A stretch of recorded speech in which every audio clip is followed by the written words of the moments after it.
Pues buenas tardes a todas y a todos y gracias por asistir a esta conferencia tan magnífica que va a significar el cierre de los actos culturales del año académico 22-23.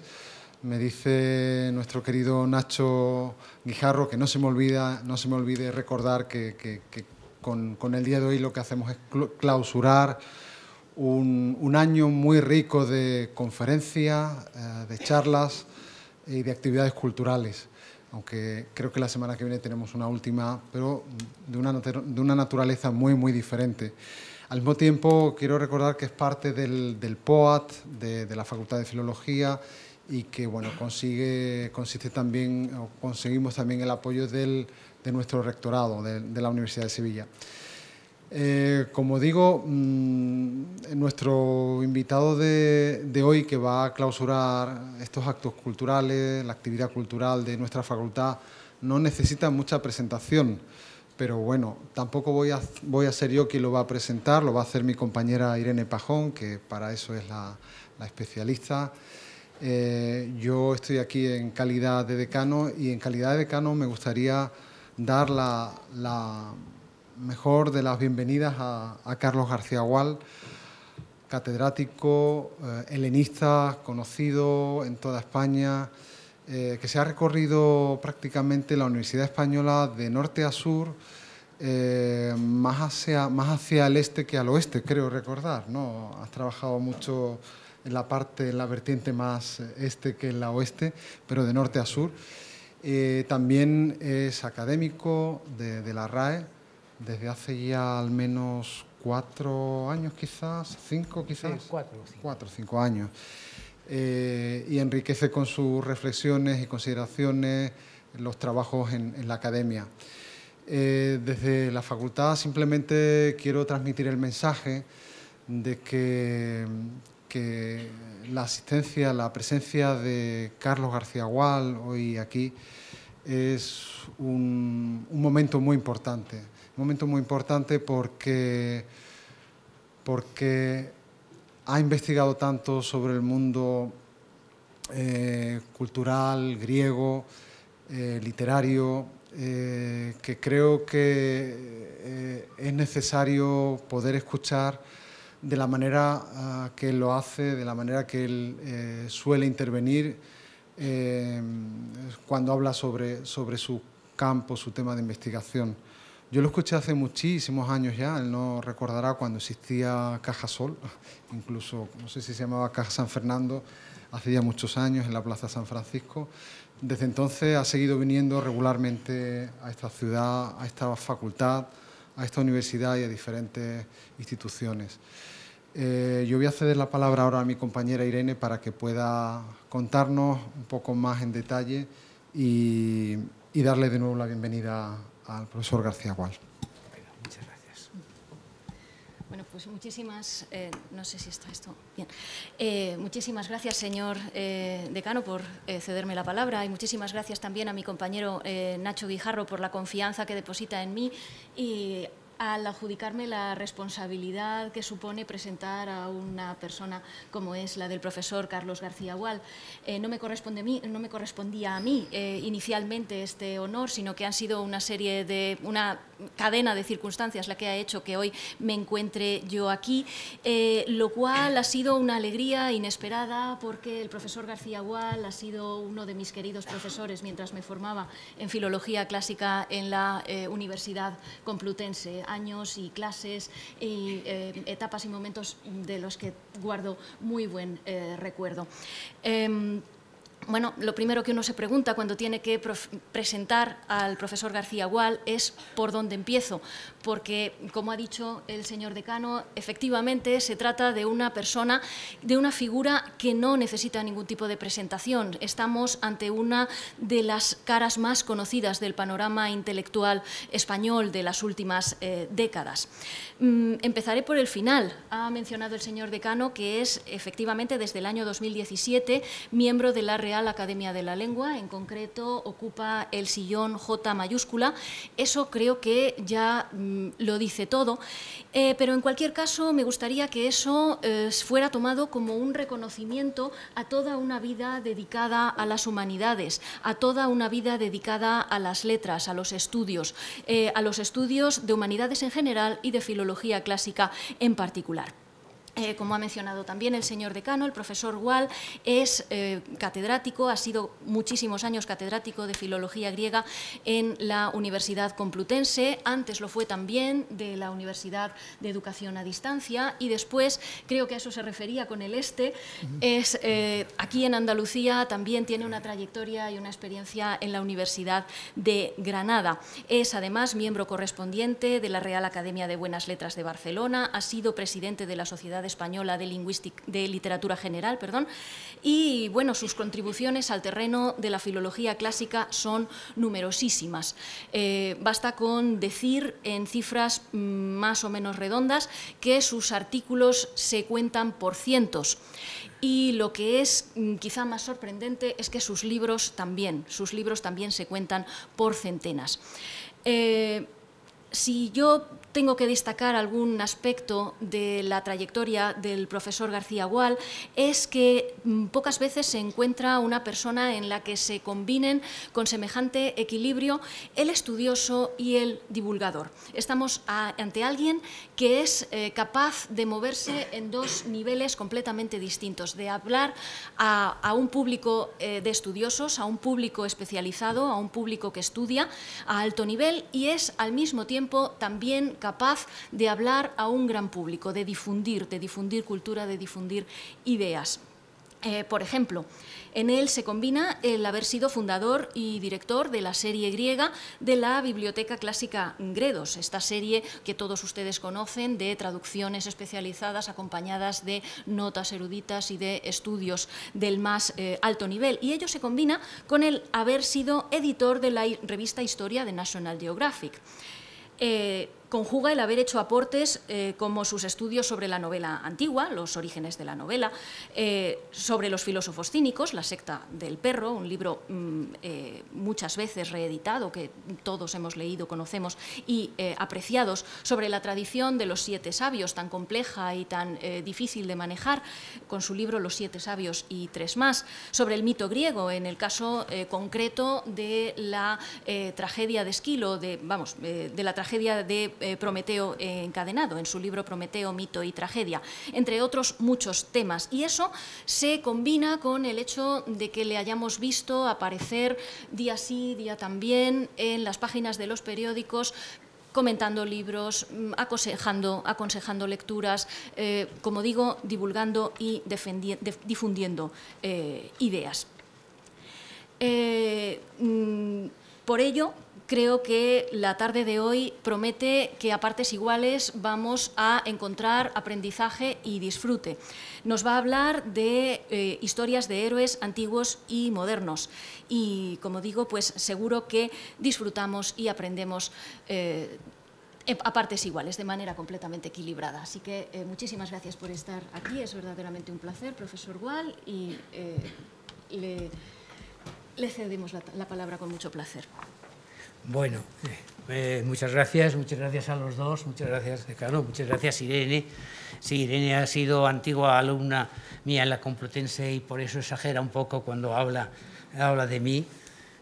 Yo más de 100 libros no he escrito como la mitad de esa cifra. Pero bueno, sí, soy un viejo profesor de griego. Primero fui profesor de instituto de enseñanza media en Madrid, luego he estado en varias universidades. Digamos, soy uno de los profesores que quizá haya estado en más universidades, porque he estado en 5 y acabé en la Complutense, que es un buen sitio para jubilarse. Y bueno, y vengo aquí a Sevilla siempre con mucho gusto. Yo tengo recuerdos muy varios de mis viajes a Sevilla desde una época muy lejana en que estuve aquí en un curso con Italo Calvino y José Luis Borges, hace muchos años, sobre literatura fantástica. Yo sigo ocupándome un poco de lo mismo que hablaba entonces, porque entonces yo hablé sobre Alejandro y los árboles parlantes, que era un tema de literatura fantástica, y he seguido por ahí, ¿no? Luego, bueno, he escrito una serie de libros de tema muy amplio. empecé siendo más bien lingüista, luego he tratado mucho de literatura comparada y también, sobre todo, de literatura griega.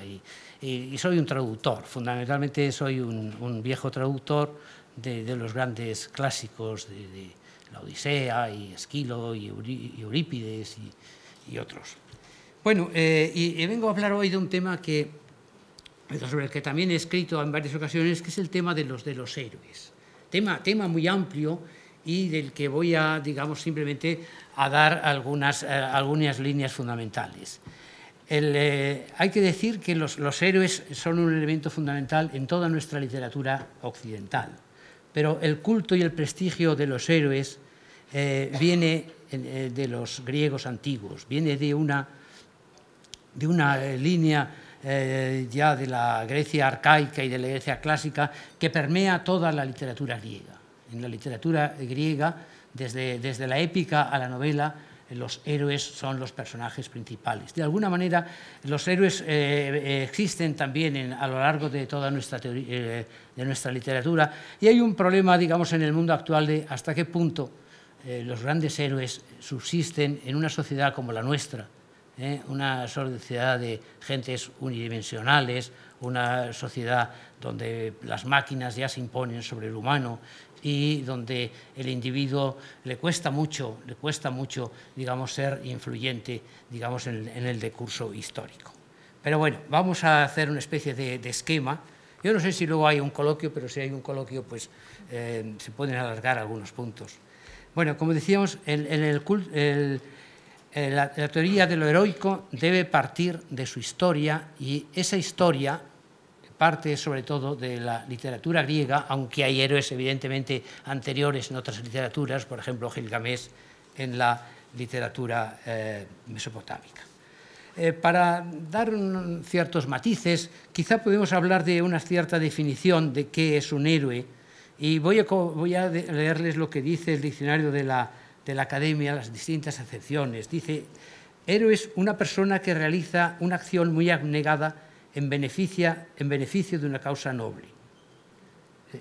Segunda, persona ilustre y famosa por sus hazañas o virtudes. Tercera, en un poema o relato es el personaje destacado que actúa de manera valerosa y arriesgada. 4, es el protagonista de obras de ficción. 5, persona que alguien convierte en un objeto de especial admiración. Y 6, en la mitología antigua, hombre nacido de un dios o una diosa y un ser humano, por lo cual era considerado más que hombre y algo menos que Dios. Por ejemplo, Heracles, Aquiles, etc. Bien, está bien para dar una idea de conjunto, pero vamos a empezar hablando de los griegos, ¿no? A veces hay libros importantes que dan una lista de héroes demasiado general, demasiado amplia. Por ejemplo, uno de los libros más interesantes de la literatura e incluso del pensamiento del siglo XIX británico es el de Thomas Carlyle. Tiene un libro famoso, muy famoso en su época, que se llama Los héroes, que dice que son esos personajes que cambiaron el rumbo de los pueblos en la historia universal. Y da una pintoresca lista de grandes figuras de heroísmo donde están Odín, Mahoma, Lutero, Cromwell y Napoleón, entre otros. Pero en contraste con esta lista impresionante, hay autores de libros modernos sobre los héroes desde una perspectiva moderna, por ejemplo el francés Patrick Cauvin, que tiene un diccionario amoroso de los héroes, de 2005, que dice: ¿qué es un héroe? Si yo fuera serio, habría debido comenzar por ahí. Sería un personaje popular cuyos actos y valores excepcionales suponen y son mantenidos por una moral más o menos entusiasta. Y esto cita unos héroes muy diferentes, como son Drácula, Frankenstein, Fantomas y Don Juan. Podríamos, pues, decir que las referencias a los héroes son muy variadas y de distintas procedencias, distintos enfoques. Como rasgo común, hay que decir que se trata siempre de alguien admirable, recordado con afecto y admiración, ejemplar y generalmente digno de emulación, y, sobre todo, extraordinaria figura del pasado. aunque se puede llamar héroe a alguien de nuestro tiempo, los grandes héroes pertenecen al pasado. Los que tienen ese título indiscutible están todos muertos. Eso ya sucedía en el mundo griego. Para los griegos de la época clásica, los héroes estaban muertos e incluso había un cierto culto a algunos héroes. Había un cierto culto a las tumbas de ciertos héroes, no a todos, pero los héroes ya para los griegos pertenecían al pasado. Casi siempre vienen de una larga tradición popular y su fama se ha extendido por siglos. En todos esos grandes héroes, en el sentido fuerte de la palabra, están arraigados en el país de la memoria, que es el territorio de los mitos. Todas las culturas poseen una mitología más o menos pródiga en relatos heroicos, pero en la tradición de la cultura europea, la griega es la que ha resultado influyente, animada y paradigmática. Hay un fondo religioso primordial, pero no vamos a insistir en este aspecto, que conviene recordar y que se observa en el culto, como ya decía, de determinados héroes de raíces muy profundas en la sociedad antigua. Nos vamos a demorar, no nos vamos a demorar en el trasfondo religioso y arcaico, sino que vamos a tratar de los héroes en la tradición literaria. En todo caso, como ha escrito un autor de un libro muy importante sobre los héroes modernos, que se llama Ulrich Bröckling, un libro que se llama Héroes postheroicos, un diagnóstico de nuestro tiempo que evocaré al final, con el título Héroes postheroicos. Dice, una teoría de lo heroico solo puede referirse a narraciones. No hay héroes más allá de lo que se dice de héroes, de ellos y de cómo se dice. Es decir, de alguna manera, claro, los grandes héroes ya están en los mitos. Los mitos son esas narraciones que vienen del pasado y que evocan personajes y épocas grandiosas, desaparecidas, que todavía son objeto de culto y de admiración. Y a ese mundo pertenecen los héroes que ya para los griegos estaban muertos cuando eran evocados. Dice Maurice Boura, gran filólogo inglés, tiene un libro espléndido que se llama Heroic Poetry, que trata de los héroes en las distintas literaturas europeas, un libro del año 52. En fin, Cecil Boura era uno de los grandes profesores de Oxford del siglo XX, magnífico, fue vicerrector de Oxford y tal, y persona muy influyente. El premio Nobel a Juan Ramón Jiménez se lo dieron en parte por influencias de Boura, que no era especialista en literatura española, sino que era el profesor de griego. Dice Boura, los héroes son los representantes del anhelo del hombre por superar los opresivos límites de la fragilidad humana y disfrutar así de una existencia más completa y más intensa que el resto de los seres humanos. Hay quien cree que hay un esquema fundamental en el tipo del héroe, que es la gran tesis de un libro muy conocido, que es el libro de Joseph Campbell, El héroe de las mil caras, que cree que hay un esquema básico en la figuración o en la formación de los grandes héroes y evoca héroes diversos. Esta teoría todavía está muy de moda entre ciertos representantes de una historia psicológica del mundo, que viene sobre todo de esta relación con Jung, que también cree eso. Yo no voy a tocar ese tema. Yo no creo que haya un esquema único. Hay un esquema que se reproduce en muchos héroes, como se reproduce en los cuentos populares. El niño abandonado, recogido por una princesa, por alguien así, que luego se desarrolla, se convierte en alguien que salva a su pueblo, como Moisés, etcétera, etcétera. Y ese es el héroe de las mil caras. Pero hay muchas caras y muchos héroes. Seguramente que ese es un tipo de héroe, que tiene muchos paralelos en diversas literaturas. Por tanto, hay una cierta definición de héroe variada, pero que siempre es esa, es un individuo que, como decía Boura, representa el anhelo del hombre por superar los límites. Y ya que no lo hace él, siempre ve unas figuras ejemplares que son los héroes. Vamos a hablar un poco primero de los héroes griegos, o los héroes en la cultura griega, donde el héroe está situado entre los hombres, los seres humanos, y los dioses, aunque fundamentalmente pertenece a la raza de los humanos por una característica esencial: los héroes mueren. Como decía, incluso desde el punto de vista de la literatura, los héroes están muertos cuando el poeta canta sus hazañas. Los héroes griegos, algunos son descendientes de un humano y una diosa, o de un dios y una humana. Según ustedes, por ejemplo, el ejemplo clásico es el de Aquiles, hijo de la ninfa, de la diosa Tetis, marina, y de un ser humano,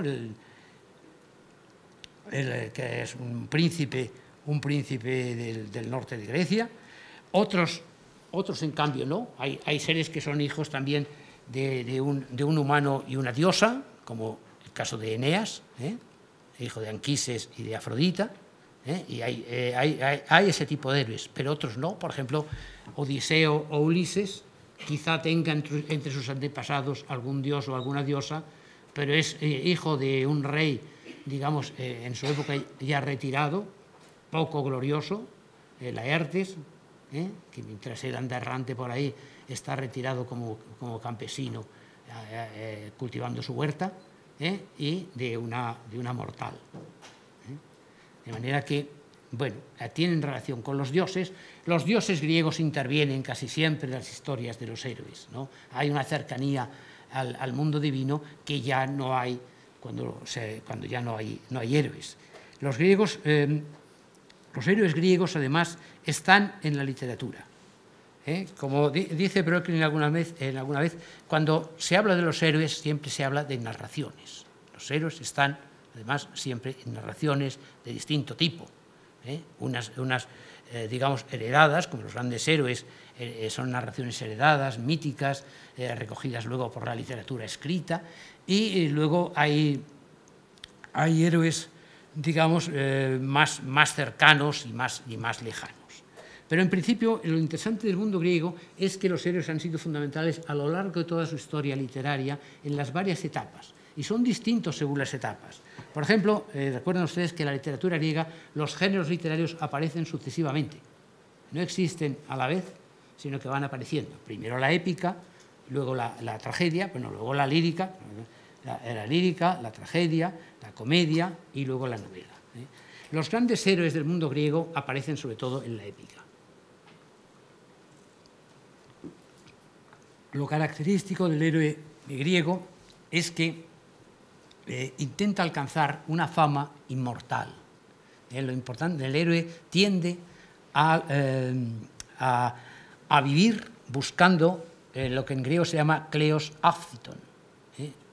Kleos es la palabra para gloria, ¿no?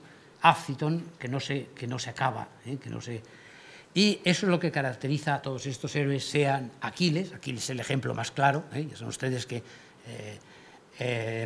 pudo elegir entre una vida larga y oscura y una vida corta pero gloriosa, y eligió lo segundo, y murió joven. Otros en cambio no alcanzan esa muerte gloriosa, pero también han hecho sus hazañas que les permitirán tener un nombre inmortal, como el Odiseo. Es decir, hay héroes bélicos, héroes guerreros, que son la mayoría, y hay también, con Ulises, aparece un nuevo tipo de héroe, digo Ulises o Odiseo, es lo mismo, un nuevo tipo que es el héroe aventurero. El héroe que no utiliza ya la fuerza ni las armas, sino que utiliza otro recurso que es la inteligencia. Ulises es el héroe astuto, inteligente. Desde el principio de la Odisea, Andra moi en musa polítropon, cuéntame, musa del hombre de múltiples trezas. Es un nuevo tipo de héroe, y está ahí. Es el más moderno de los héroes. En el fondo, el más querido de los griegos. Los griegos de ahora, que también tienen un gran aprecio por los héroes antiguos, con quien se consideran unidos y que piensan que tienen relación es con Ulises. Este Ulises que utiliza sobre todo el arma esta de la astucia, la inteligencia, que habla muy bien, que ha sido también un gran guerrero, también ha sido un gran guerrero, y también gracias a su inteligencia y su invención del caballo de madera tomaron los griegos Troya. Pero ha ido más allá, ha ido hasta el mundo de los muertos. Ha tenido relaciones con dos diosas estupendas, Circe y Calipso, y sin embargo ha escapado también de ellas y ha vuelto a su casa. Odiseo es el héroe más moderno de este mundo de la épica, de este mundo de las hazañas de los héroes en busca de la fama inmortal. Pero luego, en la etapa siguiente del mundo griego, ya a partir del siglo VI, V, IV, la tragedia da otra imagen de los héroes. El centro de la tragedia griega son los sufrimientos de los héroes. No solo la gloria, sino lo que los griegos llamaban pace, pazos, plural, pace, ¿no? Los sufrimientos. Y son un ejemplo de cómo una vida noble y esforzada muchas veces sufre un final terrible. Ahí está el caso de Edipo, ¿no? Los dioses griegos son realmente terribles, porque no premian como otros dioses que van a premiar a los buenos y castigar a los malos. No. Hombre, los muy buenos a lo mejor tienen un retiro especial en las Islas Afortunadas, pero vaya uno a saber, no queda muy claro. Pero lo terrible es que los héroes de la tragedia son siempre arriesgados, violentos, generalmente apasionados, etc. Pero muchos acaban mal. Yo he estudiado eso en dos libros, uno que se llama La deriva de los héroes, otro que se llama La muerte de los héroes, y el caso más tremendo es el de Edipo. Ustedes ya conocen Edipo rey, ¿verdad? Edipo va a la catástrofe por querer ser honrado, por querer saber demasiado, por buscarse a sí mismo. Y esa búsqueda de sí mismo es lo que le lleva a la perdición. Si no hubiera querido buscar tanto la verdad, él que era rey de Tebas, que era feliz, que ya tenía sus hijos, su mujer, y estaba en su reino y podía ser feliz, no, se empeña en buscar quién es de verdad él, indaga su pasado y se encuentra con que él ha sido parricida, ha matado a su padre y se ha casado con su madre y ha tenido unos hijos incestuosos. Y entonces se arranca los ojos y se va al destierro. Y esto lo ha hecho solo él. Y esto es magnífico. Por eso no hay una tragedia tan impresionante como Edipo rey, donde se cumple eso que decía Aristóteles de la catástrofe de los héroes. Pero lo que los lleva a la catástrofe es un poco el querer ir al fondo de las cosas. Si hubiera sido más tonto o más tolerante o tal, se habría salvado. Pero quiso saberlo todo y por eso se hundió. Y bueno, no voy a comentar aquí, los héroes de las tragedias griegas, todos acaban mal.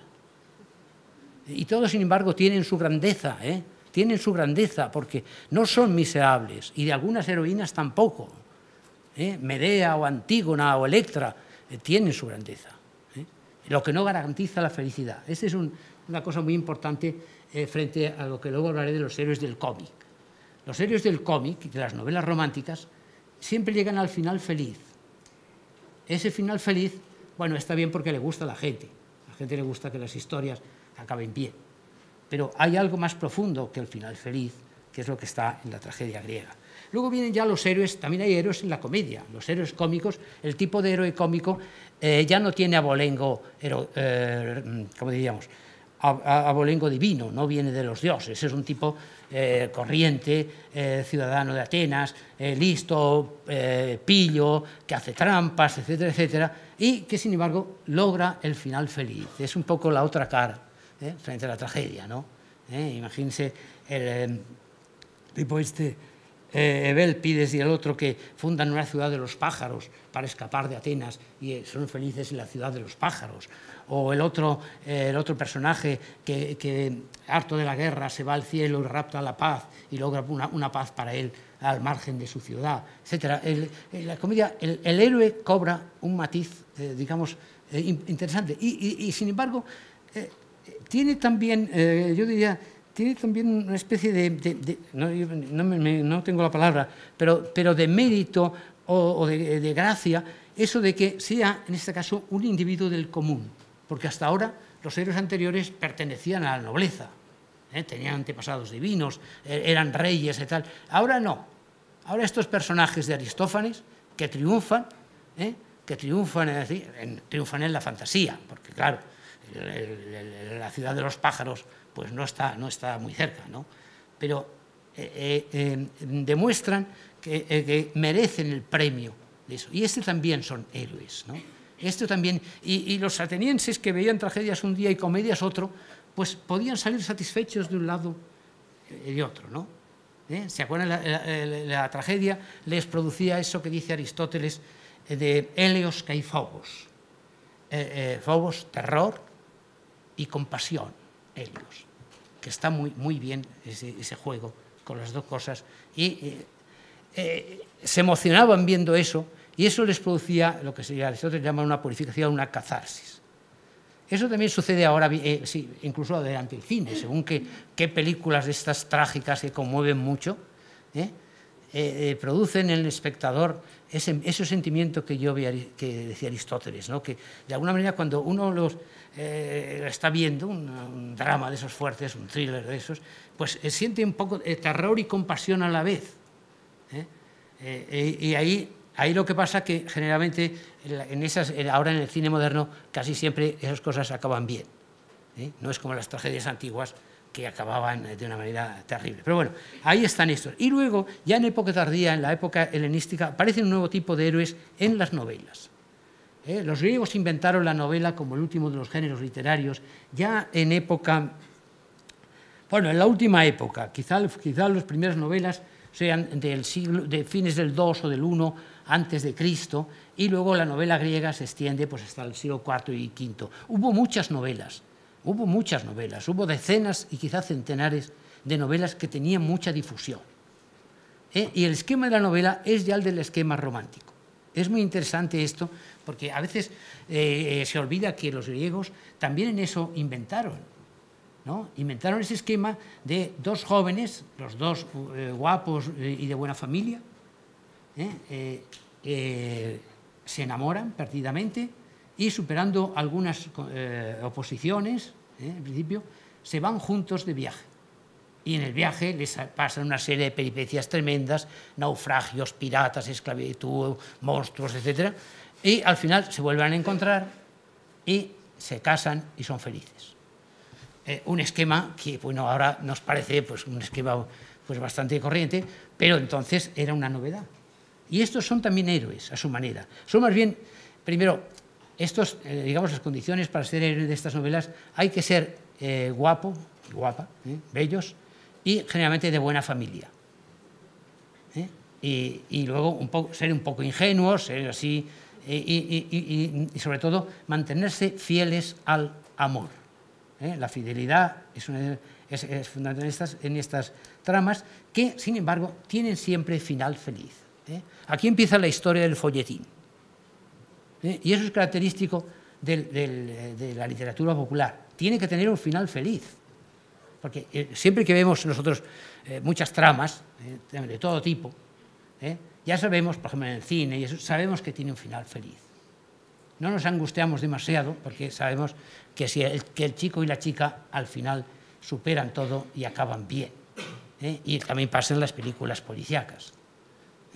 Sabemos que al final el policía descubrirá al verdadero asesino. Imagínense qué escándalo sería que alguien hiciera una película en que el policía no lo descubriera, ¿no? Eso ya son reglas del juego. El happy end es una marca sustancial de la literatura popular y la novela griega marca el camino. Y aquí hay otra cosa, un rasgo nuevo, que es que la heroína es tan importante como el héroe. Si ustedes se acuerdan de estas novelas, de cualquiera que hayan leído, Daphnis y Chloe, por ejemplo, ¿cuál más? Bueno, ahora no me acuerdo, Querias y Calírroe, que está más antigua, etcétera. Siempre se dan los nombres de los dos. Y hay alguna, sobre todo alguna filóloga, que piensa que muchas de ellas se nombraban por el personaje femenino porque consideraban que era más interesante. Bueno, yo lo dudo un poco, pero bueno, es verdad que en algún sitio, por ejemplo, en la novela dice uno, ahora aquí se acaba Calírroe, ¿por qué no? Era el nombre de la protagonista femenina. Y es interesante porque aquí aparece ya el tipo de la heroína que tiene los mismos valores de los héroes. Estos no son héroes guerreros, son héroes jóvenes, guapos y fieles. Y ellas son heroínas, guapas, fieles, etcétera, tan importantes y tan resistentes a las tentaciones y a los ataques como ellos, ¿no? Y aquí aparece una versión, ¿no?, de las figuras femeninas jóvenes que marca la época, que sin duda es una marca de la época, y probablemente lo que indica es que estas novelas que se leían, este es también un género que se lee, no se ve, si no se lee, tenían lectoras y les gustaban pues, que las chicas tuvieran papel protagonista. Bueno, este es el mundo griego de los héroes, ¿no? Alguna vez hablando de la deriva de los héroes, hay que decir que luego el mundo de los héroes acaba con un personaje que es un personaje histórico, pero que sí merece ser citado siempre como prototipo del héroe, que es Alejandro. Alejandro Magno, que tras conquistar gran parte del mundo antiguo, todo el imperio persa y Egipto, etcétera, morirá muy joven, a los 33 años, en Babilonia, y bueno, es también un héroe, porque cuando se habla de él, también se habla de sus cualidades. Era magnánimo, era brillante, era audaz, en fin, tenía todo eso y muere joven, como murió joven Aquiles, del quien él decía descender, ¿no? Este es el último héroe griego, ¿no? O sea, eso es un poco la línea que se puede trazar de los héroes griegos. Bueno, me he detenido un poco en los héroes griegos porque creo que son ahí. Pues. Pero luego hay otras literaturas con otros héroes. Por ejemplo, en el mundo medieval vemos aparecer un tipo nuevo de héroe que es... bueno, hay un tipo que sería el más antiguo, que es el del rey, el gran rey. Por ejemplo, el rey Arturo. Pero el más característico es el caballero errante, o andante también se decía, que va por el mundo enfrentándose a las aventuras, va un poco al azar, errante, venciendo a dragones, a magos, a villanos, encuentra a su amada y al final también suele tener final feliz, no siempre. Las grandes, quizá, en las grandes tramas no. Pero es un nuevo tipo de héroe, el aventurero solitario, que va por el mundo abriendo caminos. Realmente las novelas estas medievales, que la primera, por ejemplo, es Lanzarote del Lago, ¿no?, el caballero de la carreta, y bueno, las últimas son los que corresponden ya al ciclo del Grial, marcan una nueva época. Estas son todas novelas, ¿no? Y suelen tener final feliz, pero a veces tienen una cierta grandeza heroica, como sucede con el ciclo del Grial y antes con el ciclo artúrico. Hay una novela francesa que a mí sí me ha parecido excepcional, que es la que se llama La muerte del rey Arturo. Mort d'Arthur se llama en francés, ¿no?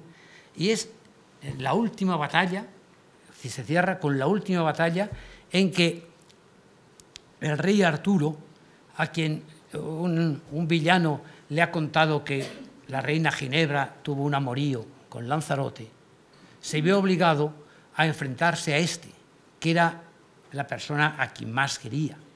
Probablemente él quería más a Lanzarote que a la reina Ginebra, pero,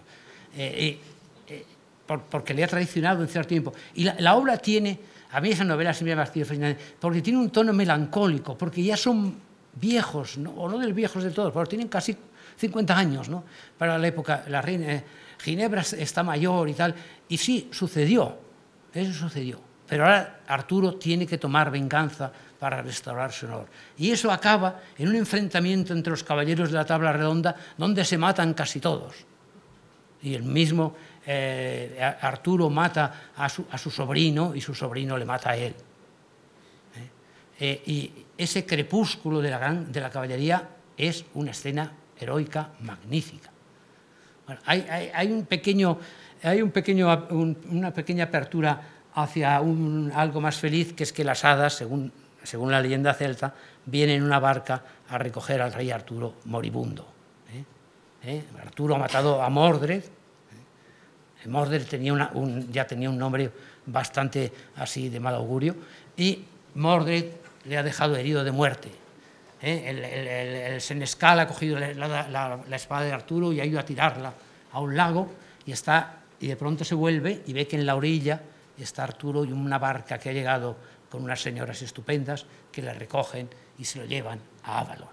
Bueno, está bien, ¿no? Pero en fin, lo bueno es la gran matanza. La gran matanza, en que todo se hunde, un reino que se había fundado sobre la hermandad caballeresca, la amistad de unos con otros, por una desdicha, que es esa cosa de la irrupción a veces del amor fatal, pues acaba así. Ese es un libro estupendo, ¿no? Siempre pareció un gran logro. Bueno, no me voy a alargar mucho con esto. Luego hay un mundo de los libros de caballerías, que son novelas, las novelas de caballerías, que es interesante, ese tipo de héroe que marcha a la aventura y tal, que queda caricaturizado muy bien por Cervantes en su Don Quijote, ¿no?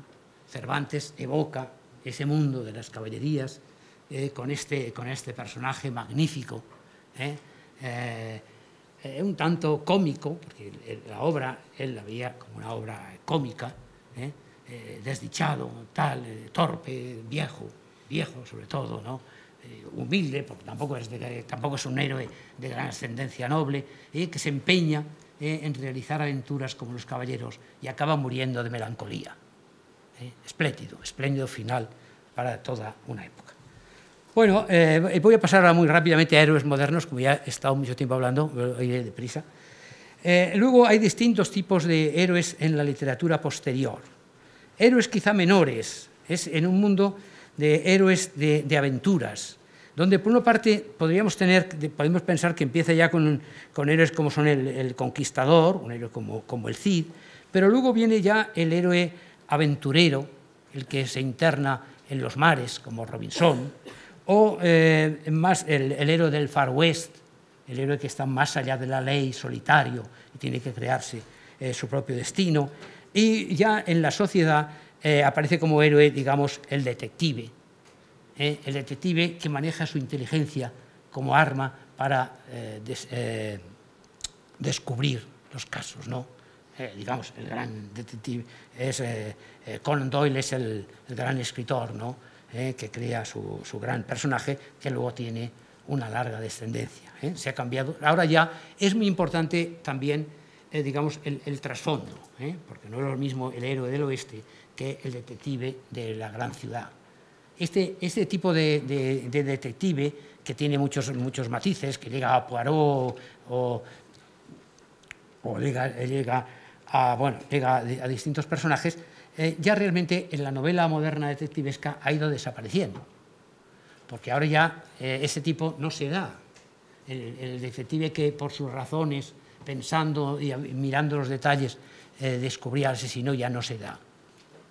Ahora, si ustedes ven las series esas de FBI o cosas así, verán ustedes que lo importante es que le quede alguna huella del criminal, un pelito, una huella y tal, o si mejor una foto o una tal, y entonces le dan a las máquinas que tienen y bueno, todo el mundo está fichado. Lo bueno de la época de Conan Doyle es que no estaba fichado nadie, y que hay que decir que los héroes también consuelan un poco a veces, porque se ha averiguado que en aquella época, en ese Londres victoriano, tenebroso, ya son ustedes, con niebla, con faroles de gas, etcétera, había muchísimos crímenes, como los de Jack el Destripador, por ejemplo, que no eran descubiertos del asesino. Pero en cambio sí daba gusto leer una novela de Conan Doyle donde el detective, solo pensando y tal, descubría quién había matado a quién, o cómo había sido la cosa. Ese es un momento, digamos, de optimismo sobre el mundo moderno. Y luego hay diferentes héroes, pero de héroes que en gran parte no están ya en la realidad ni en la literatura más importante, sino que muchas veces son héroes casi del cómic o de cosas parecidas, ¿no? Habríamos que ver, por ejemplo, un héroe interesante, su época, o ya ha pasado de moda, es Tarzán. Tarzán de los monos también. El hombre inteligente, blanco, de buena familia, abandonado en medio de la selva, que aunque criado por monos y tal, que luego domina a todos los animales de la selva. Sí, si uno hace la prueba de abandonar un niño en una selva por ahí, no suele pasar. Luego está, por ejemplo, personajes ya del cómic como Tintín, el chico joven, simpático y tal, lanzado a una serie de aventuras. Y luego me interesan algunos relatos, series de relatos, en que aparece un héroe que ya no es el héroe clásico, poderoso, joven, guapo, etcétera, sino que es un personaje humilde, pero valeroso, que se ve obligado a la aventura y que triunfa. Y el caso más claro creo, es el de Hobbit, el Bilbo Frodo, en El Señor de los Anillos. Si ustedes piensan en los grandes héroes de otro tiempo, hay alguno como, no me acuerdo ahora cómo se llama, como hay un viejo rey desposeído que sale y tal, y ese sí es un personaje heroico, pero el Hobbit es un héroe pequeño, bajito, con pies lanosos, y que le gusta un poco la vida burguesa. Estaba tan contento, metido en su madriguera y tal, y que un día viene el mago Gandalf y dice, anda, a buscar aventuras y salvar el mundo. Y va y lo salva. Estupendo, ¿no? De otra manera, algo parecido pasa con Harry Potter, que ese ya se mezcla dentro de una especie de mitología inglesa, de los colegios y de los magos y de las hadas, que también es un héroe moderno. Pero luego en el cómic hay otros héroes, hay muchos héroes que a mí no me gustan tanto, por ejemplo, estos héroes que vuelan, como Superman. Yo siempre, yo en mi diccionario de mitos he tratado de ellos, siempre he dicho que Superman es una especie de bombero con un traje muy curioso que vuela y tiene una capa roja, pero que no destaca, si ustedes fijan, no destaca por su inteligencia, ni por eso. Es que, oye, sí, yo creo que los oficinistas ingleses piensan que si ellos tuvieran una capa roja y poderes como Superman, pues serían Superman. Pero no porque Superman sea más listo que ellos. Yo siempre digo que la novia de Superman es más lista que Superman. Pero Superman es un héroe porque es casi como un extraterrestre, ¿verdad?, que ha venido aquí y tal. Y hay esos héroes parecidos, eso rompe un poco las reglas, pero bueno, para las aventuras no están mal, ¿no? No están mal, pero es una decadencia de lo que es el héroe. Y hoy día no hay grandes héroes. Vivimos en una sociedad que alguien ha llamado una sociedad post-heroica. Hay un libro estupendo, a ver si voy mirando cómo se llama el autor, el libro de Ulrich Bröckling, que está en Alianza 21, que se titula Héroes post-heroicos, un diagnóstico de nuestro tiempo. Y habla de la dificultad de los héroes en una época como la nuestra, dominada por los medios de masas, por estas comunicaciones, por todas las máquinas. Ya es muy difícil ser un héroe. Ninguno de los héroes clásicos se podría ya mover dentro de este mundo en el que vivimos nosotros, ¿no? Seres unidimensionales en un mundo de máquinas y en gran parte de cosas teledirigidas. Pero bueno, siempre nos puede consolar recordar a los héroes antiguos y pensar que qué estupenda literatura, esta que viene de los griegos, pero que luego llega al cine y luego llega a estas historias fascinantes de los aventureros y también de los detectives. Y el cine, en parte, ha recuperado también la manera de contar las cosas, ¿no? Evidentemente, no me refiero al cine más moderno de las guerras de las galaxias, que a mí no me entusiasma demasiado, pero al viejo cine del oeste o ciertos relatos, incluso de algunos cómics, que conservan el soplo del héroe, de esta vieja literatura europea que todavía, como decía Baura, nos ilumina y nos anima, ¿no? Leo la cita de Baura que empezaba para acabar: los héroes son los representantes del anhelo del hombre y de la mujer por superar los opresivos límites de la fragilidad humana y disfrutar así de existencias más completas y más intensas que los seres humanos. Y sí, como un vicario afortunado de este mundo está la literatura, desde los griegos hasta hoy. Bueno, gracias.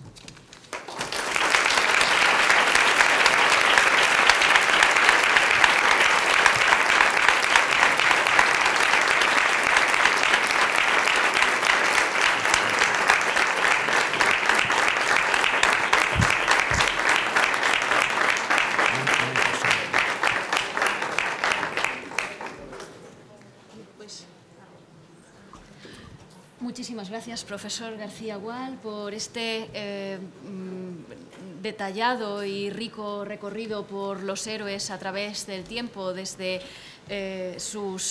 los orígenes de la cultura griega hasta nuestros días. Me imagino que habrá muchas curiosidades, muchos detalles, muchas cuestiones y, pues, por tanto, abro un turno de preguntas para que profundicemos en aspectos que nos hayan dejado con la curiosidad. Así, adelante. Muchas gracias, profesor García Gual, por la conferencia tan inspiradora. Le quería preguntar, usted ha leído a muchos héroes, ¿no? Ha traducido muchos héroes, pero quería preguntarle cuáles son sus héroes favoritos, porque usted en el corazón se identifica el héroe que querría ser. Bueno, Muy buena pregunta. Sí, yo creo que soy demasiado comodón para ser héroe, ¿no? Pero me identifico con muchos, ¿no? Con los... hombre, a mí Ulises, Odiseo, me parece un tipo de héroe estupendo, ¿no? Porque tiene ese talante para aguantar las adversidades y también para escapar de los lazos amorosos de las diosas, que también tiene su mérito, Porque yo digo, por ejemplo, fíjese, Circe, pasó un año con Circe, era una señora inquietante, ¿no? A pesar de todo, siempre tenía que tener sus recelos, a ver si algún día me convierte en algún bicho, ¿no? Pero luego estaba Calipso, con la que estuvo 7 u 8 años. Calipso era una diosa guapa, joven, porque las diosas no tienen nada cada mañana, estupenda, y sin embargo Ulises se empeña en volver al lado de Penélope, de su mujer, que sin duda estaba ya un poco más estropeada que Calipso, ¿no? Y que seguro que, digamos, en la cama no tendría competencia con Calipso. Pero por una parte, el afán de aventura, porque Ulises tiene un gran afán de aventura, a veces se mete en líos que no debería, porque se mete él, ¿no? Y por otra parte, la fidelidad a la casa, a la mujer, al hijo, ese me parece un héroe estupendo, ¿no? Y también me gusta dentro de eso algún héroe moderno. Yo soy lector, no, comparado con otros amigos míos, no soy un gran lector de cómics, pero sí. Pero a mí me acuerdo del Señor de los Anillos cuando empezó. Yo creo que fue uno de los primeros en España que escribió sobre Tolkien, me acuerdo, y el mundo este de Tolkien y de los dragones y de los elfos y eso, ese también es un héroe que me parece eso, porque cómo se empeña en salvar al mundo, cruzar por allí y tal, porque no es un gran héroe caballeresco ni tiene obligaciones, sino que le han metido en eso y deja su casa, lo que él quería, porque era un tipo burgués, como era el propio autor, ¿no? porque el autor de esas novelas era un señor de Oxford, de esos que llevaba siempre, me acuerdo que llevaba siempre chaleco y le gustaba la aviación, y se lanza a la aventura para salvar al mundo. Ese de mí me parece un tipo estupendo, ¿no? El que cumple con esa tarea a pesar de todo. Y bueno, los héroes caballerescos también me son simpáticos, Son un poco a veces demasiado lineales, pero son simpáticos, ¿no? Por eso, digamos, bueno, no es un héroe de estos, pero el caso de Don Quijote también me parece excepcional y que creo que debe parte su existencia al mundo heroico. Pero me gustan muchos, pero los que no me gustan, vamos, me gustan, pero para leer, pero es ser Superman o ser el Hombre Araña no me habría gustado. Muy bien, ¿hay más cuestiones? Sí. Respecto al Señor de los Anillos, ¿es verdad que tiene un trasfondo cristiano? Porque... Sí, puede ser que sí, puede ser, no queda claro, o sea, si uno no le dice eso, porque Tolkien era católico, desde joven era católico, y hay en ese héroe que busca la salvación para los demás y tal, hay un empeño, hay algo del Salvador, del héroe que digamos por amor al prójimo tal, pero está muy diluido, ¿no? Yo creo que sí, porque digamos él era católico, y luego el mundo de los horrores que pinta también Tolkien en gran parte está sugerido por las experiencias que tuvo el propio Tolkien en la Guerra Mundial. No sé, me parece que fue la primera, ¿no? Fue la primera que... Él nunca fue un héroe porque se puso enfermo y lo repatriaron, pero muchos amigos suyos murieron en esa guerra, y ese mundo de horror que suscita también de los orcos y los otros está que se ha esperado en las experiencias de la guerra. O sea que sí hay algo de Será también lo contrario, porque en el mundo griego los héroes siempre eran Caloi y Agastoi, ¿no? Creo que eran los buenos y los bellos. Sí, como sí. Alejandro Magno decía Plutarco que sudaba y el olor olía a flor. Sí. No es para oler mal, era un héroe.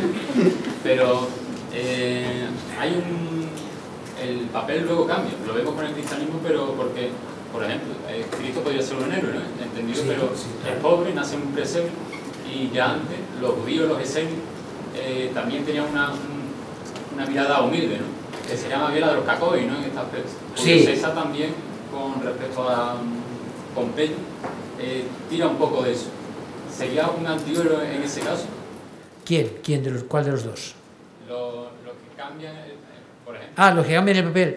No, yo creo que es un cambio de mentalidad, que el ser héroe no está ligado a una familia noble, sino que también se puede surgir de la clase baja, y eso sí estaría en El Señor de los Anillos, porque el héroe no es un gran personaje, es un chico, un tipo bajito que se llaman, a veces dice los pies lanosos, pequeño y tal, y sin embargo es el que se lanza y luego se codea con grandes reyes y tal y cual, pero es de clase humilde, sí. Eso, digamos que en la tradición mítica, claro, en la tradición mítica había la relación de los héroes con las grandes figuras del pasado, pero el héroe moderno no necesita eso, ¿no? Harry Potter sí hay que decir que sí, porque sus padres eran magos, ¿no? Pero también hace la experiencia de un mundo familiar, humilde, y de ahí sale, ¿no? Sí, el héroe moderno podría ser así. Pero apunta una cosa muy interesante, y es que el héroe moderno actual cada vez está mucho más limitado por la tecnología. Sí, y claro. Recordé yo, leyendo a Alberto Bernabé, que decía que los mitos eran mitos en tanto que no se tenía conciencia de ellos. Es decir, ahora, por ejemplo, con el tema del coronavirus, hemos visto como incluso muchas veces la ciencia nos ha dejado un poco traspuesta, ¿no? Porque no nos daba respuesta o nos hemos visto un poco más desamparados de lo que realmente pensábamos. Tal vez podría haber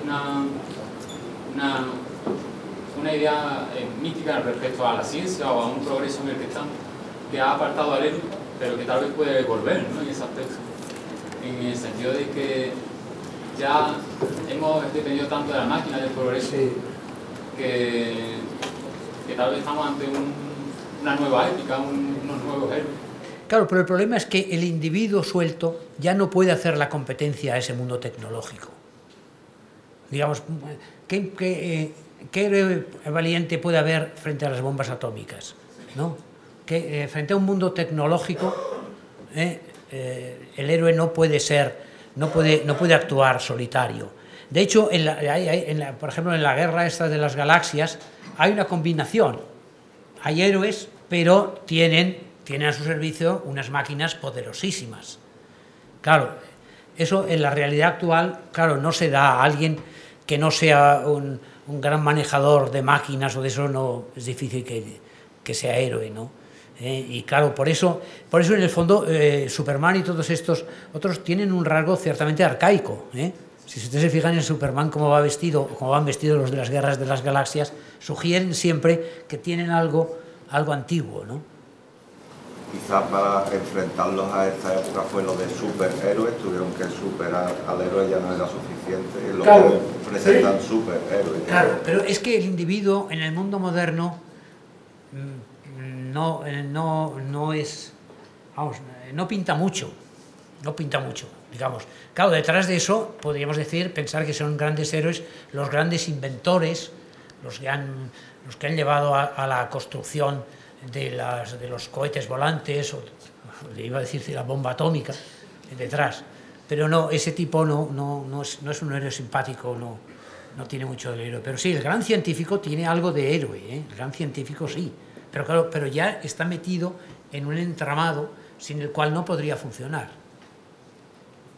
En ese héroe, si yo tuviera que hacer una heroína moderna, en ciertos sentidos, por ejemplo, sería Madame Curie. Madame Curie sí es una persona que crea un gran trabajo científico y tiene que esforzarse y tal, y ha producido muchos beneficios para la humanidad. Ese tipo, ella representa muy bien un tipo de científico, pero que ya es raro, ya es raro que tenga una individualidad y un tesón así personal como ella.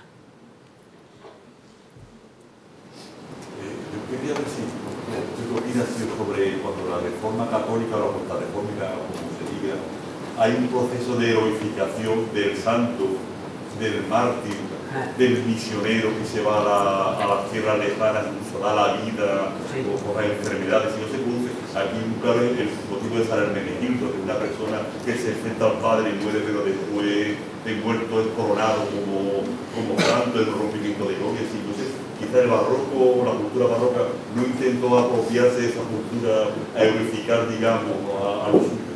Sí, yo creo que intentaron, pero no tuvo mucho éxito. Podría haber sido con ciertos personajes, por ejemplo, yo pienso a lo mejor en San Francisco Javier, que va a las Indias, ¿no? Y que hace eso. Y sin duda hay dentro del mundo católico sacerdotes de estos heroicos, tal, pero digamos como los héroes estos que nosotros son de la literatura, literariamente dan para poco, ¿eh? Creo yo que dan para poco, ¿no? Claro, pero insistía, claro, el héroe en un mundo antiguo donde el individuo puede cambiar las cosas, en el mundo moderno es muy difícil. Hay los grandes héroes revolucionarios, pues alguien me podría decir pues que era un héroe el Che Guevara, algo de heroico tenía, ¿eh? Este tipo de héroe también, el revolucionario, ¿eh? Pero sí, algo, yo creo que algo, una chispa heroica sí. Eso, pero no, resulta paradójico, ¿no? Porque en una sociedad más individualista, la figura del héroe, ¿no?, se queda un poco empequeñecida, ¿no? Bueno, sí, una sociedad más individualista, pero igualitaria, donde tiende a tener todo el mundo el mismo nivel y sobre todo que está dominada ya por la mecánica, por el mundo de las máquinas. Es que, claro, un tipo, por muy valiente que sea, frente a un tanque o frente a otro que tenga unas cuantas granadas de mano, no puede nada. Yo creo que lo que va a acabar con los héroes va a ser la inteligencia artificial. También. Esta mañana me he enterado en la radio que ya pueden averiguar el pensamiento de las personas. Sí, eso decían. 2 o 3 datos que le leí, además te lo dicen en todos los idiomas del mundo. Yo he pensado que se podría dar, por ejemplo, digamos, los textos, todos los textos en torno al año 44 a.C., a ver quién estaba detrás de la conspiración contra Julio César. O sin ir más lejos, con lo de los héroes, dar toda esa información, a ver si la inteligencia artificial nos dice cómo se le ocurrió a ese pueblo de marinos en torno al Egeo construir todo ese mundo literario del que estamos viviendo todavía, que es el de los héroes clásicos, ¿no? Porque la Ilíada empieza in media res, ¿no? Donde un auditorio ya sabe todo lo que se refiere, todos los juegos de referencia de todos los héroes, ¿no? Claro, pero son dos cosas diferentes. Una cosa es que puedan penetrar en el cerebro de la gente, que a lo mejor pueden cada vez más, y eso ya se conseguía mediante ciertas drogas, pero ahora se consigue con ciertas máquinas. Pero luego es que con el mundo de la historia ya no pueden nada, porque no van a poder resucitar a los héroes de antaño, ¿no? Eso ya está ahí. Ahora, para mí el gran reto es decir que a mí me han hablado el otro día, tengo que hablar en un sitio de eso, de que hay máquinas que construyen relatos, que hacen un cuento, se le dan unos cuantos datos y claro, pero digo, bueno, a ver cuándo llega alguna a construir Edipo Rey. Difícil, ¿no? Hacen relatos, pero los relatos están basados en, ¿cómo se llama? En una serie de relaciones y tal que son como muy corrientes, ¿no? Ahora, pero sí, hay unas máquinas ahora que se le dan unos cuantos datos y la máquina te escribe una novela. Ahora, no creo que sean muy buenas, pero vamos, de todas maneras, ese es un peligro, ese es un peligro. Ahora, no, con los antiguos no pueden nada, con los antiguos pueden hacer que se estudien cada vez menos, pero es lo que hay. Bueno, no sé. Muy bien. Sí. Es sobre los héroes y sobre cómo consiguen un buen fin y sus acciones son alabadas por toda la sociedad.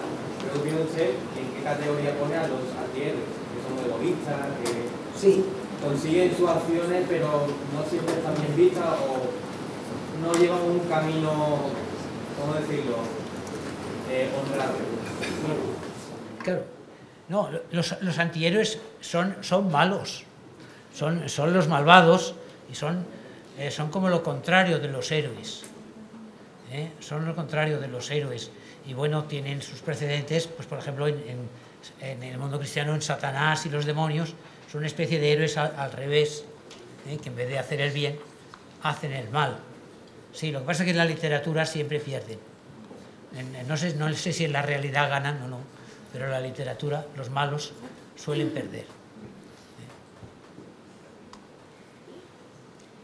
Sí, había varias... Adelante. A mí se me gusta que si se lee la Biblia olvidándose puramente de la religión como un texto literario, hay una héroe.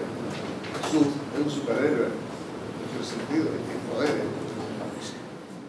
Sí, es verdad, no hay muchos más héroes que los que yo he mencionado. Yo he mencionado unos ejemplos fundamentalmente de la literatura griega, pero es claro que hay más héroes, sí. El héroe por excelencia anterior es Gilgamesh. Gilgamesh es el tipo del héroe por excelencia y ese es muy anterior a Homero, ¿no? Lo que pasa es que yo he mencionado los del mundo griego porque ya hay una tradición y conocemos pues varios personajes, entran dentro de un mundo conocido, pero sí hay más, evidentemente, hay más héroes y héroes diversos. Ahora, digamos, para mí los griegos son de la primera calidad. Sí. Creo que alguien había pedido antes la palabra. Sí. He levantado la mano porque estaba pensando como hemos hablado de la tecnología, de los héroes de ahora, que no son como los de antes, porque hay cierta tecnología atrás, que hay un tipo de héroe que es así, que es James Bond. que tiene detrás todo un surtido de gadgets y de cosas que le ayudan en todas las misiones que hace, el héroe, pero hay como un equipo detrás. Claro, claro. Es verdad, pero ese claro tiene ¿cómo diríamos? Los tecnócratas o los técnicos que le ayudan en sus armas, que le proporcionan armas, porque él no es especial, él lo único que es audaz, listo, ¿no? Es un poco como los James Bond, pues se parece un poco también a los héroes del oeste, ¿no? Pero claro, en este caso, para enfrentarse a los malos, que son muy poderosos, porque esos tienen ya una tecnología avanzada. Como la armadura de... Sí, claro, pero ese... La espada, pues tiene toda esa parafernalia. Ese tiene detrás... Hay otra cosa que hemos estado comentando, que es hay un tipo de... Antes dijo que en la novela policíaca, que siempre el detective termina descubriendo al malo y tal, hay un personaje de novela policíaca de Patricia Highsmith, que es Ripley, que es malo. Es malo, no sé si lo conoces. Sí, es ambiguo, ¿no? No es del todo malo. Él empieza asesinando a una persona, se hace pasar por él y a partir de ahí empieza toda la serie Sí. Y él es físicamente malo. Sí, es verdad.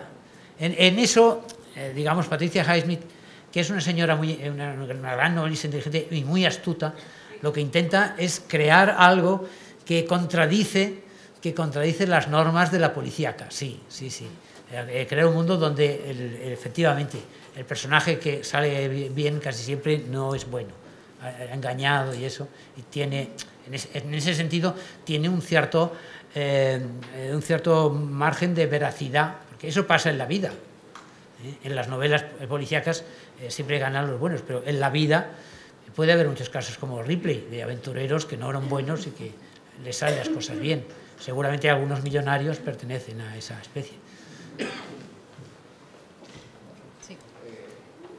Ha dicho usted antes que en la novela policíaca siempre se termina bien, pero en la novela negra, Raymond Chandler, Lynn Barlow, nunca termina bien del todo. Bueno, es verdad, no del todo. No se le va a la chica, es verdad. El largo adiós. Sí. La despedida, una despedida medio dramática. En la novela negra a veces quedan estos finales con una cierta amargura. No es que acaben mal del todo, pero sí, porque intenta hacer hacer algo que en particular, hay un ensayo de Raymond Chandler que se llama Hace matar. ¿no? Sí. No exactamente. Efectivamente, los de la novela... Escribe al personaje, al detective de... Sí, lo de la novela negra empieza con una crítica a la novela tradicional, como la de esa de Poirot y de Agatha Christie, donde cualquiera puede ser el criminal. La novela negra ya nos muestra un mundo donde no cualquiera puede ser el criminal. Hay criminales malos y detectives que intentan luchar contra ellos, que no siempre ganan. No, pero Philip Marlowe, por ejemplo, es un héroe, pero no es, digamos, perfecto, no es moralmente perfecto, no es alguien que puede matar en un momento dado si quiere defenderse. Bueno, lo define en ese ensayo. Es un mundo más real en el sentido de que los asesinos, la mayoría de asesinos y esto, son gente de mala conducta, ya conocidos, etcétera. ¿No? Claro, esa es la diferencia frente a Agatha Christie. Parte siempre en las novelas de que cualquiera de los que están ahí en una sociedad burguesa puede ser un asesino. Esa premisa es falsa, porque en la realidad no sucede eso. El asesino suele estar marcado. En cambio, en la novela negra, claro, los personajes son todos un tanto sinuosos, sospechosos. Pueden haberlo matado, pero no son como los de las novelas de Agatha Christie. Sí, es verdad. Es un rasgo de realismo, como lo de Patricia Highsmith que decíamos antes. Es un rasgo de realismo, es decir, crear una novela policíaca y de aventuras donde el final no corresponde siempre a la norma esa de happy end, pero es como una respuesta, a lo otro. Sí. Claro. La última novela, Zenón, escrita Agatha Christie, 40 años antes de morir, después de la muerte, Poirot mata a un asesino. Sí, Porque es un asesino, digamos, que no mata él directamente, que convence a los demás para que maten. Sí. Y la única forma de eliminarlo es matarlo. Sí. Poirot lo mata. Claro, pero ella se da cuenta de que esa es su última novela. Y dice, no, aquí al final voy a saltarme mis reglas. No, miraba, todos odian a sus personajes. Odiaba hacerlo, ¿no? Sí. Lo mató, pero recibió tantas cartas diciendo que lo... Claro, lo curioso es que las novelas estas, como ya le pasó a Conan Doyle con Sherlock Holmes, crearon un público tan aficionado a las novelas que ya querían más y más y más. Y por ejemplo, cuando Conan Doyle quiso matar a Sherlock Holmes, tuvo luego que ceder ante el público y resucitarlo. Y las otras novelas que escribió, nadie hace caso. Y él quería que... Claro, a lo mejor si Agatha Christie hubiera vivido más, habría resucitado a Artemisia Poirot. Muy bien. No sé si hay alguna cuestión más, algo más que... Adelante. Me gustaría regresar a Odiseo, a Ulises, porque siempre tengo una idea que me perturba muchísimo y es cómo trata el personaje de Ulises, el héroe de Ulises, en tragedia. Porque no comprendo de verdad cómo pueden concentrar tantísima mezquindad, el sofista negativo, tanto en Eurípides, por ejemplo en Hécuba, o en el Filoctetes de Sófocles, es muy casi repugnante también, y de verdad que no lo comprendo porque concentran esa mezquindad en el héroe. Hombre, porque es astuto, pero... Sí, pero bueno, hay esa cosa, como que...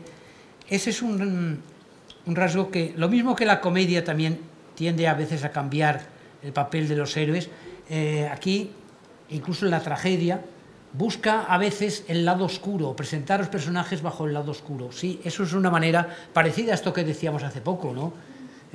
Los trágicos, es verdad que presentan a un Odiseo traidor, mentiroso, etcétera. Es verdad, eso se puede hacer, había libertad para hacerlo, ¿no? No sabemos si al público le gustaría mucho eso o no, pero se puede, claro, se podía hacer. Se podía hacer. No, incluso... es un héroe que después tiene una trayectoria, digamos, afortunada, porque lo sacan Dante en el canto 13 del infierno, como el viejo vaquero cabalga de nuevo, ¿no? Y se va con sus antiguos compañeros a navegar. Ah, bueno, te refieres a la muerte, sí, creí que te refieres. Sí, pero... un conocimiento que será el lema de los humanistas. Claro, pero eso sí. Esa invención magnífica de la muerte de Ulises en Dante, que el viejo Ulises se echa de nuevo a la mar y se perderá cuando entre en el océano. Una de las primeras veces que sale en la literatura Sevilla. Es impresionante, porque en la línea de sedimentarse nuevas aventuras está también la Odisea de Kazantzakis, que es un poema enorme, larguísimo, y también son las aventuras nuevas de Ulises, que va a África y tal y cual, y luego también se pierde en el mar. Sí, es que los héroes esos pueden recuperarse. Nosotros podríamos escribir una novela con personajes griegos y cambiarlos un poco. No sé, poner, por ejemplo, un Aquiles que fuera un poco temeroso y tramposo y tal y cual, y otro personaje cambiarlo. Eso se puede hacer. Pero bueno, es que la tradición da esa libertad. No conocían la ortodoxia. No, pero era un poco como eso mismo que pasa con la novela policíaca, ¿no? Que bueno, el esquema ya está ahí, ¿no? Entonces, alguien dice, bueno, ¿y si le diéramos una vuelta de tuerca y cambiáramos esto y tal? Y claro, a los personajes estos de los mitos griegos se los puede recuperar, ¿no? Dicho de otra manera, una recuperación muy distinta de Ulises es el Ulises de la novela de Joyce, de Ulises, que ese personaje no se llama Ulises y tal, pero es una especie de Ulises borracho y que hace unas aventuras parecidas a las de Ulises. ¿Sí? Pero eso, digamos, es una de las luces que van desapareciendo, porque ahora la gente ya usa menos a los clásicos. Pero ha habido una época que se hacía, por ejemplo, pienso en obras francesas de teatro, de Gilles Rodou y Danou y tal, que jugaban también con los personajes antiguos. Sí, bueno, eso se puede hacer, pero ahora ya menos, porque la gente sabe menos del mundo antiguo, y para hacer parodia tiene que haber un conocimiento previo de lo parodiado. Muy bien, pues yo creo que podemos agradecer al profesor García Guals una vez más su riquísima conferencia y también sus detalladas aportaciones, respuestas, y pues muchísimas gracias de nuevo. Nada, muchas gracias a todos.